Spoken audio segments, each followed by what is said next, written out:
Hi guys, welcome back to my channel. So this is another react video that I find to be very interesting. If you're new here, it's your first time, my name is Desta and I do Desta Reacts on this channel. Please hit the subscribe button and hit the like button because today we're talking about Namibia, which is an African country in the southern part of Africa. And I'd be happy to hear what you guys have to say about this. Basically, it is a Kenyan presenter that works for CNN, that posted a video a few days ago about how there's drought in Namibia, and now the government has resorted for people to eat wild animals, and it's so crazy. Up to like 300 zebras are gonna be slaughtered by professional hunters, up to like a number of elephants and wild beast impalas. People will be eating this. And what was fascinating is even what Namibians themselves have to say.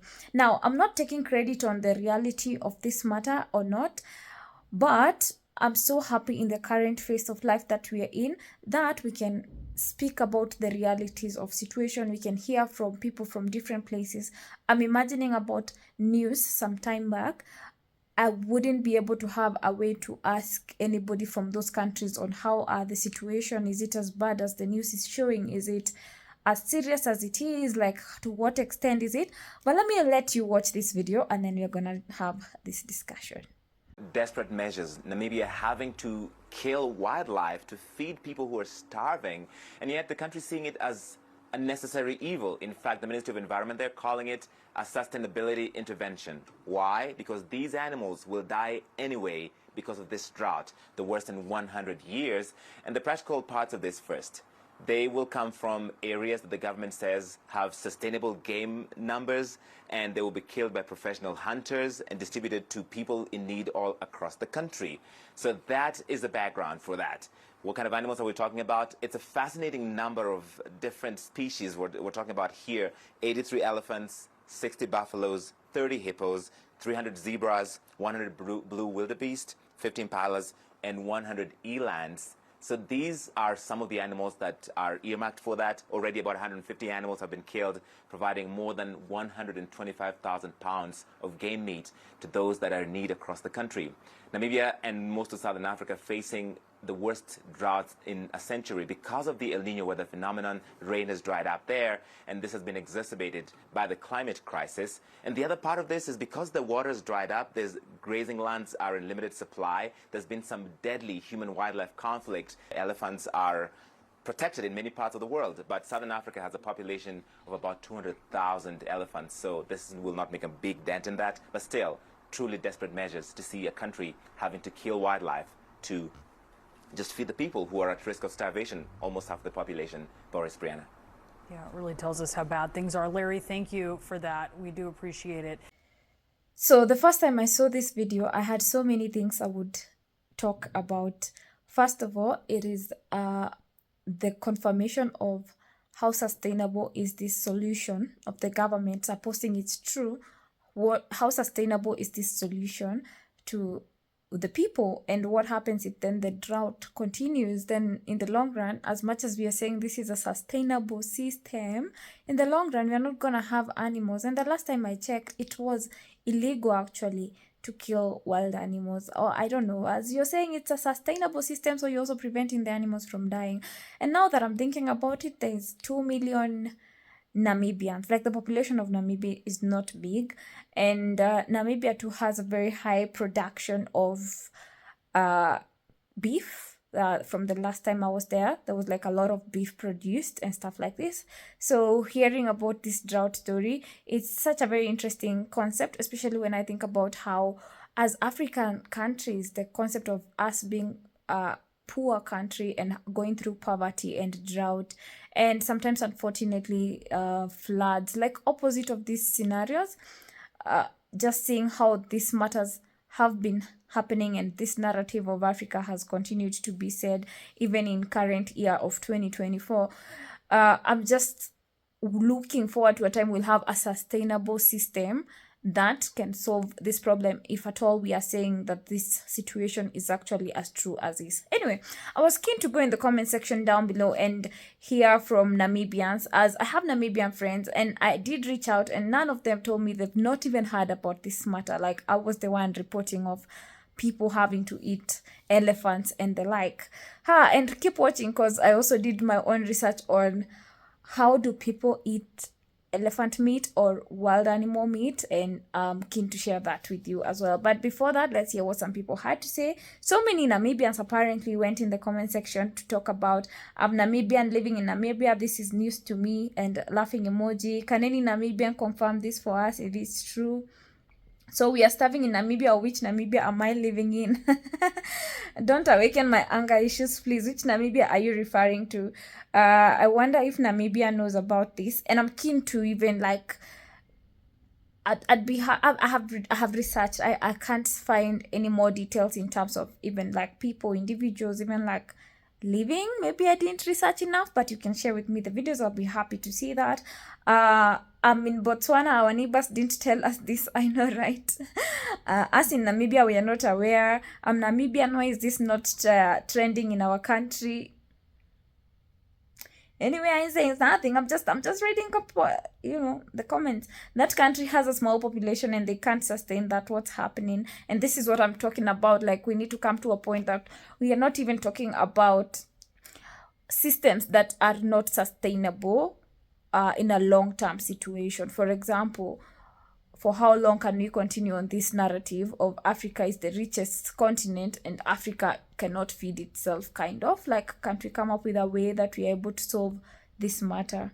The part that I actually, okay, one more last comment. Someone says, I'm living in Namibia and have no idea, but it's a good cry. Send us money, please. Me too.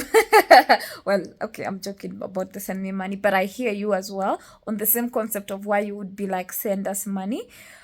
And the sad part that I have with this video is not even the idea of creating the content on what could be happening in Namibia, but it's the whole idea of who are the recipients of this content, like who are the audience of this news. It is people in the Western countries that gives them an opportunity to see, oh, we have a place that we can go and exploit, unfortunately, or take advantage of their situation. And like sometimes, unfortunately, desperation creates opportunities for us to be taken advantage of. Think of it as an individual, think of it as a country, and all these things. Anyway, so that makes me feel, now we are doing all the go to Namibia, like this desert is in Africa, it's beautiful, and then now, the whole message is when you go to Namibia, you might actually be eating a wild animal, which is crazy. Anyway, whether that's true or that's not true, I did research on what it is like in places of people that have ever eaten elephant meat. At least I was keen on the elephant part. The zebra, I think I kind of have heard about that. The impala, I kind of have heard about that. I'm not sure about the wild beast. But what was interesting, especially this one was an incident in Kenya, in a town called Meru. And there were people that, I think an elephant had fallen and stuff like this. And the wilderness, those police of the wilderness, I'm forgetting the name, they came up to be like, hey, do not eat this meat. It is dangerous. You don't know what could have been poisoned to these animals. And I'm thinking, what also could be something that we don't know about? Is it even safe to eat these wild animals? I don't know. Would it lead to people having newfound infections or just things like this? I don't know. I'm just out here overthinking, and I'm just gonna play you just a little clip of that. This is a story that was done in Swahili, so I'm just gonna translate or paraphrase. As you can see, these are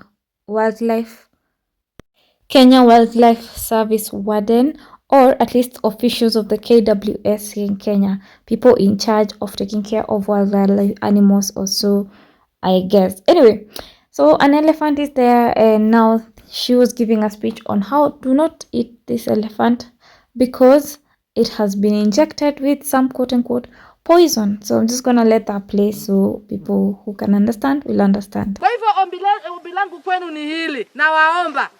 Najua kweli nimeelezewa kwamba Wameru wanapenda nyama ya ndovu. Si vibaya kukula nyama, lakini kulingana na sheria haijaruhusiwa mwananchi kula nyama ya mnyama wa pori. Sheria imekataa. Ya pili ni kwamba huyu mnyama ametibiwa. Huyu mnyama si ajabu alipewa sumu. Hizo ni vitu vigapi? 2 ndani ya mwili. So, I tend to believe that God, the creator of the universe, is very smart on how he created everything. So, short story, back in the day or in my life, if you used to eat rice and beans, you were seen as quote unquote poor. You can't afford like meat, you can't afford, like more delicious meal. And even, let's say, even vegetables and ugali and maybe a fruit like avocado, which that could be perceived quote unquote poor, because basically, like for example, in an African context, it doesn't cost much for you to afford that.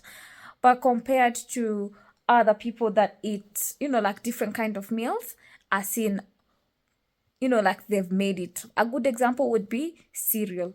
Anyway, with time, as you continue living, you start seeing the reality of actually rice and beans is one of the very healthy meal, very balanced diet and stuff like this, and healthy, full stop. So you start realizing that the things that has been sold to you as poverty could actually not be the real definition of what poverty is. And this makes me think about some time before, when there were hunters and gatherers in Africa and we were just living and having bushfire as a nomad from the Maasai community. I can't fail to think about how our people would go in the wilderness. We would coexist with animals, wild animals and stuff, and people would harvest even wild animals. And that was how they provided for themselves, So I was also watching this video about how people, which is what I'm gonna leave you watching as you tell me what you think about the whole idea of us eating wild animals, and is this a sign of poverty, or is this just how we were supposed to exist? And I like it's just basically people doing a slaughter of an elephant and enjoying roasting it and all that. And some people had several things to say, and they said, okay, maybe let me play the video here, then we come back and conclude. The process of butchering an elephant is fascinating. First, the men remove the skin from the legs, then the larger skin panels are removed as well. As one group begins carving huge chunks of meat off, another removes the ears, the trunk, and finally the head. Soon fires are lit as some meat is roasted to feed the gathering crowd. Okay, someone says they are not rich at all. They can't afford all those expensive materials like grills and such. They're simply too poor. Plus, they can't afford going back and forth to their villages, because in that time, the meat would rot since they don't have refrigerators. And this just makes me think about, you know what? There's just something about cooking also food with that, what we call traditional fire, or the 3-stone kind of fire, or what now is called a bonfire. There is a thing about eating fresh food, even if you do have a refrigerator. Someone says, wow, African people do everything raw and beautiful. That's the way how life should be.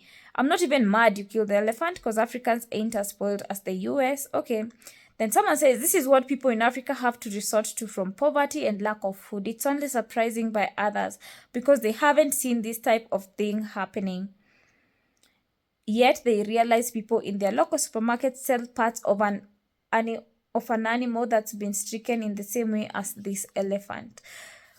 Well, yes. And also, now I'm even overthinking this matter of even what we are eating, and how we have also even introduced things like GMOs. Which poisonous is better, like the wild animal or the one that we've created for ourselves? But even before we go there, this video that you just watched about the elephant and the eating of the elephant of African people, narrated by a Caucasian, if I ain't wrong, I would say that was done 13 years ago. The fact that was 13 years ago, and we are still not maybe in a place of accepting that, hey, this is what we were supposed to do from the first place. It's not just because we are poor. Or come up with if that's not what we are supposed to be doing, come up with a solution that helps us, including before reporting the news on being, okay, so what are right strategies? And that's why we are here to talk about how, if we would gather up as Africans, we have enough resources, we have enough food to be able to supply for ourselves, even for our neighboring countries, if that's the case. And yeah, it begins by me and you continuing on with this conversation. Someone talked about us maintaining the holy anger and doing the little part that you can do, including leaving a comment on the comment section down below and just contributing on this conversation based on your experience, and we can continue educating each other on how we can make our continent a better place. Now, if this is your first time on this channel, Desta Reacts, we talk about things that will unite us as Black people, make us as Black people. I don't even like this word Black. I mean like Africans as a whole, to mean like Africans in Africa, Africans in America, Africans in the Caribbean, and just Africans everywhere in the world, on how we can unite, we can correct ourselves, we can learn, we can unlearn, and become a better people, and even more, be more united. And I hope you found value on this video, because that's what I aimed to, and I look forward to hearing from Namibians. Is this the story that's going on in the southern part of Africa? Guys, let me end this video here because my throat is saying, hey, chill out. Maybe a cold is coming, but we refuse that. I will see you on the next one. Bye for now.